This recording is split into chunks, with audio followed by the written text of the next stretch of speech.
আসুন দেখি কিভাবে এই সিমলা মির্চের চপগুলো তৈরি করলাম। পুরটা বানানোর জন্য আমি নিয়েছি আদা, পেঁয়াজ, রসুন পেস্ট, একটু আলু সেদ্ধ মাখা আর একটু চিংড়ি মাছ।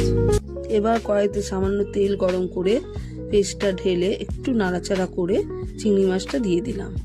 এরপরে একটু হলুদ গুঁড়ো, একটু জিরের গুঁড়ো, স্বাদ মতো নুন, চেরা কাঁচা লঙ্কা, একটু মিষ্টি দিয়ে নাড়াচাড়া করে এরপর সেদ্ধ করা আলুটা ভালোভাবে মিশিয়ে নিয়ে তৈরি করে নিলাম পুরটা।